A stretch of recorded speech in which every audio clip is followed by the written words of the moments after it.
Hello everyone, welcome back to Plein Air Easton 2020. Again, we are in the old news center at Talbot Town, downtown Easton, Maryland. And we are on the way to wrapping up Plein Air Easton 2020. This Friday, Saturday, we will be here from 10 to 8 inside the building, 11,000 square feet.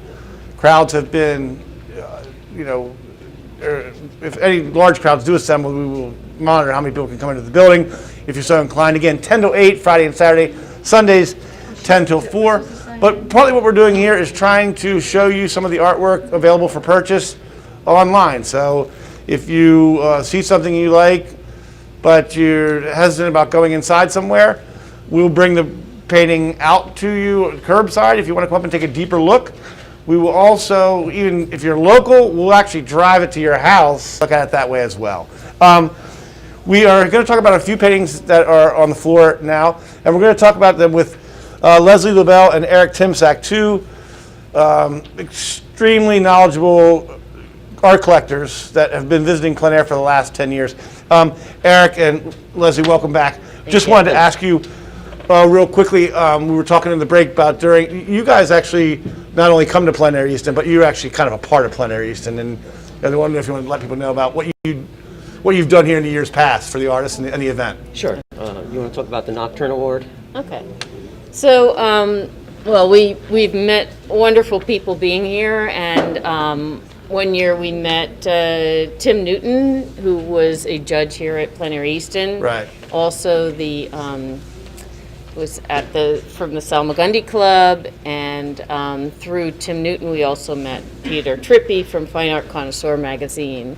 And so we were actually invited to. Was that the first year that you came here? They were here? No, it was one of the early years. Did you go to that library talk that they did that year? They were just like Howard Cosell and Al Michaels. Yes. I mean, they're an incredible team together. Incredible. It was really, really great. Talk. Yeah. It was awesome. Anyway, I'm sorry. And one for the ages was the Don Demers and Tim Newton judge talk, because it's so amazing to hear, the point of view from the collector and the artist. Right. To get the different takes. So, but one of our first years we ran into Tim Newton here, and and we actually are from northern New Jersey, and we're very close to Salmagundi, so he got us involved in Salmagundi Club. Right. And and then one year they asked, he had Peter Trippi moderating a panel on nocturnes, and they asked us to be the collectors on the nocturne panel, and the next Plein Air Easton, Peter Trippi was the judge here. And so we were walking around with Peter on the Sunday before his judge's talk and talking about the different pieces. And we were saying, it was really a shame, we were like, they really should have a Nocturne Award here.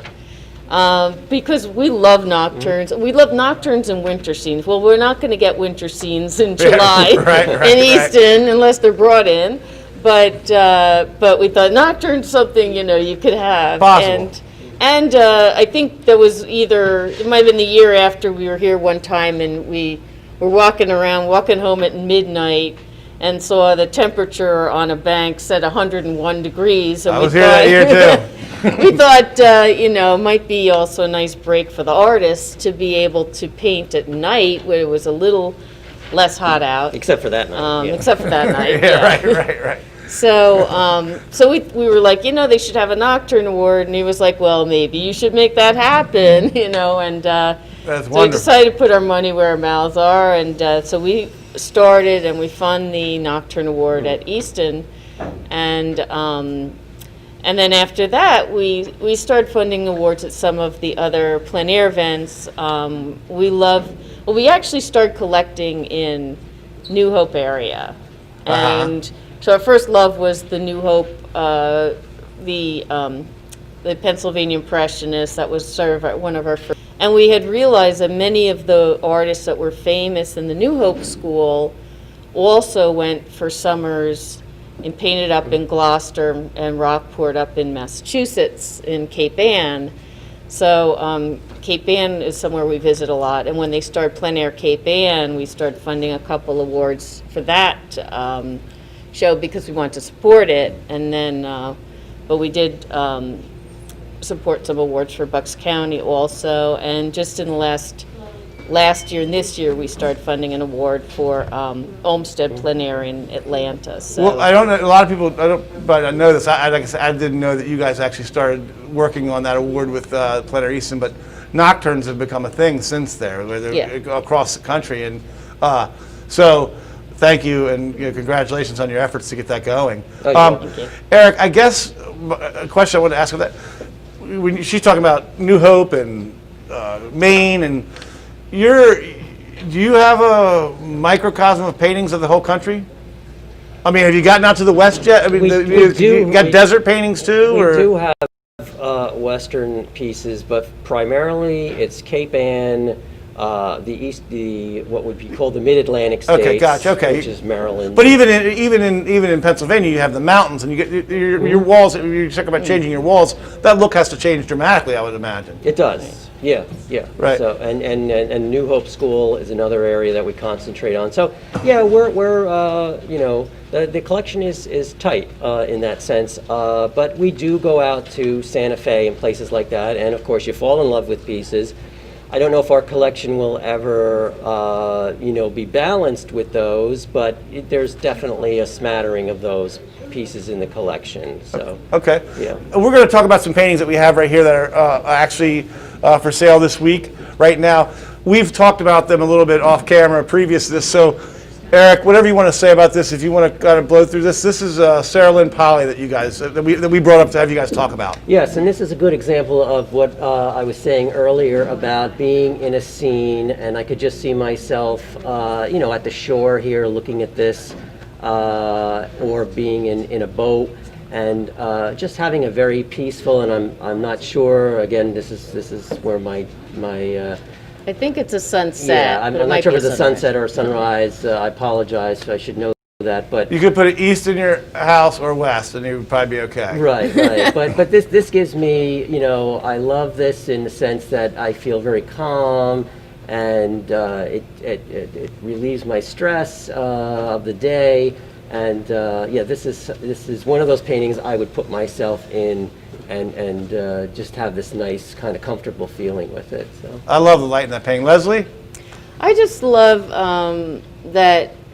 Yeah, the light in it, the light in the sky, and then the reflection of the light on the water. And to me, this piece, I literally was across the room, and it called me. But it has an amazing feeling. I think you were talking about Sarah's soul. Yeah, it's somebody was saying, her soul is in her work, and it does have sort of a spiritual feeling. It's, a lot of her work is kind of tonalist work, and I know for the tonalist that the sort of the spirituality of nature is important, and I get that from this painting, and it's really beautiful. That's great. The next one we wanted to talk about, and Eric, I loved what you were saying earlier about this. This is a watercolor you wanted to talk about briefly. Yes, and I think watercolors, they're important in the sense there should be. You shouldn't think that a watercolor is a lesser painting because it's a watercolor, and I think there's some thinking that goes that way. To me, it should be a watercolor and an oil. It shouldn't be looked at any differently. The value of this as a piece of art is no different. This is a fantastic piece that we actually saw Stuart painting, and so that even gives it a little bit more of attachment to us because we saw it finished and we spoke with him, and he explained some of the techniques that he was using to paint this, and that's how we get educated through this event as well, because when you go to see the artists, they usually like to explain how they're doing something and the techniques that they're using. So that's one of the things that we like about doing plein air events is, again, as we mentioned, not only meeting the artists, but becoming educated through them. And Leslie, you said that was important to you as well. Yeah, because the story behind the painting. Right, the story behind the painting, and for us, the relationships, like getting to meet the artist, seeing someone create the work of art, and getting to know not only the artists in terms of their thinking about the painting, what they choose. You know, it's interesting because we saw a few artists did the exact same building, but they all chose slightly different things to include or exclude. And so it's interesting to see that, but it's not just the thinking, but it's like getting to know the artists as people. And, you know, it's like if you know someone, you like them, you want to buy their painting, or maybe you know an artist and you know that they're having a tough year and they've got like 4 kids at home that they have to feed, and you want to help them out, and you love their artwork, you know. So there's just a whole different thing that happens when you get to meet the artist and find out who they are and what's going on in their life, and or what the painting is about for them, and you know, why did they choose this to paint? And so it's really fascinating for us, and there's just so much going on. I love the combination of, you know, certain areas are very, very detailed and certain are more impressionistic, and just the balance of the colors. You've got I love the brick walk, and then it kind of, you see that go into on the bottom left, and then you see that kind of balanced by the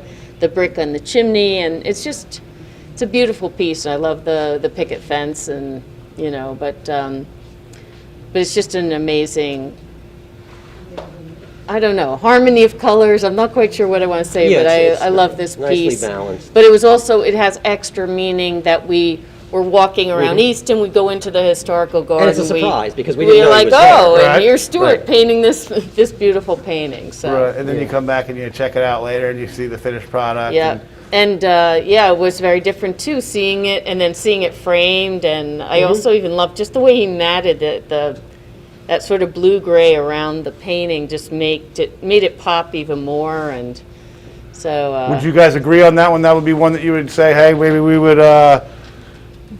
We both like that one? Definitely. Oh yeah, we both. Like it. It's actually pretty rare that we do not. We always like the same pieces usually. Yeah. And even surprise, like she will surprise me, you know, a lot of times for a birthday or an anniversary with a piece, and you know, it's like buying a guy a tie. You know, that could be a disaster. Right, you guys need to be studied, maybe. But you know, we hit it every time. It's like, do you like this? And then I always look at it and I'm like, yeah. So yeah, we're very, you know, we have very similar tastes when it comes to art. But so. we're very fortunate that way, because there are other collectors whose spouses either don't like art at all or don't care about it that much, or they want totally different things. So we're lucky that we get to choose to. When we have a budget, we usually can both get something we want because we want the same thing. I tell you, you know, I think a lot of people can say, I totally hear you on that.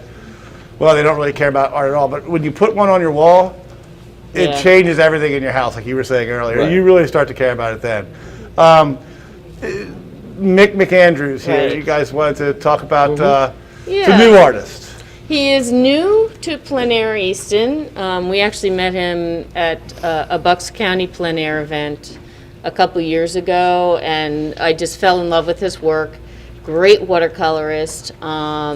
We really wanted to give him a hooray, because he's just a great artist, and it's really exciting seeing someone here at Plein Air Easton for the first time, and you know that, you know, it's like a growth spurt for their career. So I wanted to give him a little plug, but also I love his work. And this is a great piece. And, you know, again, so many people paint this lighthouse, and every single painting's different. Sure. And you love them for different reasons. And, but I just thought this was a really, really beautifully balanced piece. It's got, you know, sort of the calmer tones of like the sort of grays, blues, and browns on the bottom left, and then you got that pop of the sort of orange and a little bit of red on the right, and then you have the person in the middle with the blue shirt on, and so it's an interesting balance of colors, a great composition there.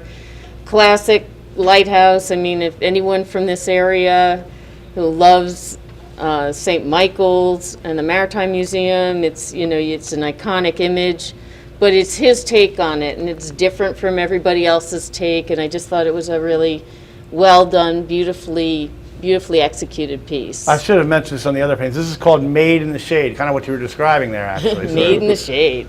Eric, Well, I like the fact that that he's a new artist, and that this is exciting for us because it's carrying on this tradition of plein air painting. We want to see it succeed. It's been going strong for many years now. It's probably one of the biggest, strongest art movements that we've seen in decades, if not, multiple decades. So it's nice to see new people coming on board that are doing, this kind of work to carry on that tradition. So I get excited about the fact that this is guys, he's here and doing this kind of work. So yeah, I love it. well, that's wonderful. I'm going to go grab this other painting, and I'm going to ask you guys a question. It's not going to be the same question we asked before that is the last time. I'm going to save that one for the very end. Leslie, you were talking about, where you wanted to see the artists do well, or they're new, and Eric, you're talking about. Maybe if you could both answer, and Dina set up on them. Is that the trade-off sometimes? Like, you're trading the joy of the painting for furthering their career and keeping. Does that work? So I'm totally all about the win-win. So I'm not going to buy a painting I hate just to help somebody out. Right. But it's when you find an artist whose work you love, and Right. you feel like you're also helping this person out in terms of their career, or in terms of, like, especially right now, people please. This has been a very tough year for everyone, especially the artists. So this is a perfect time to buy. It's a great time not only to get something that you love, but it's, you can feel so good about the purchase because we know that, it's very different. You go into a gallery and you or whatever, but like here you get to meet the people and you just know who it is you're supporting.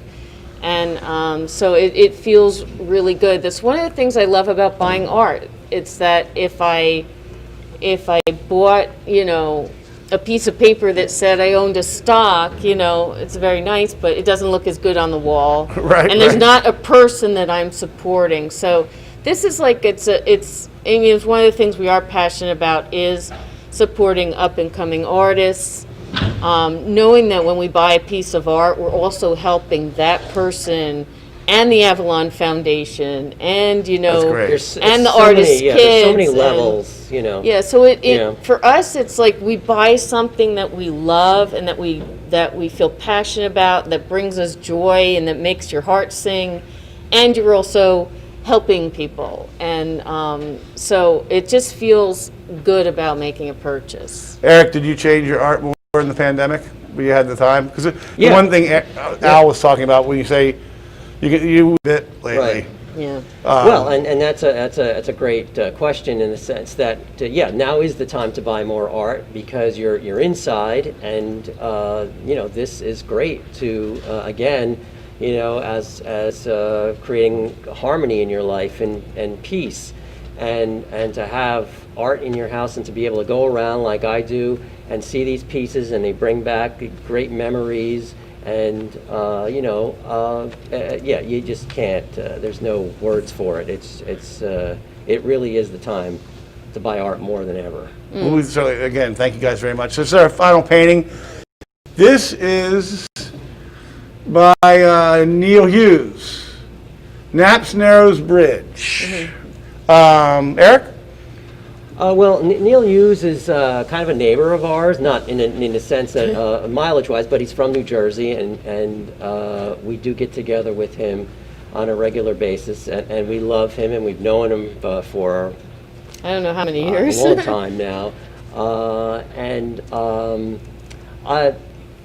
I do like industrial pieces, so I do gravitate towards pieces that you would look at. If you were out there and looked at this, you would probably walk right by as a regular, a non-artist. But he captured, an industrial scene and made something out of it, and you look at it and it's just, I think this one for me is more on the technical end, like it's just the way it's painted and the brush strokes and the reflection in the water and the way he did the water and the sky. I mean, there's so many things about it that I love.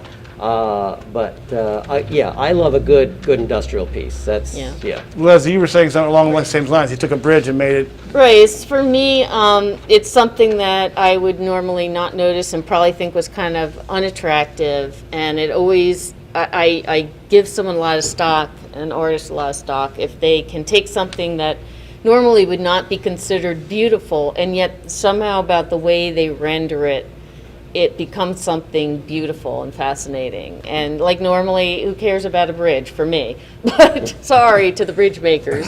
You're important, but no. But there's something about this that made that just beautiful, and just I have no idea how someone can create a piece of art. He has that sort of misty, foggy almost quality to it. And I have this almost a sense of the atmosphere and the air in this painting, and this is one of those, I don't know how he does it, I have no idea how to talk about it technically to really give it the merit it deserves, but I look at this and I just go, wow, this guy really can paint. And I don't know how he does it, but it's just an amazing, That's awesome. Amazing piece to me. That's awesome. That line about the bridge makers reminded me of the Monty Python. What did he say the cheese makers were going to get? Okay, well, Leslie and Eric, I really appreciate you doing this, especially me coming up to you yesterday and just asking you to do this, and you guys being so happy to do it. So nice to do it. Yeah. It's been great to learn from you and realize how much you guys have put into this passion that you have. We're again here. We'll be here in Easton Friday, Saturday from 10 in the morning until 8 p.m. at night. And on Sundays, we'll be here from 10 to 4. We'll be doing some more of these interviews online, ideally at 12, 3, and 5 p.m. to let you see more artwork.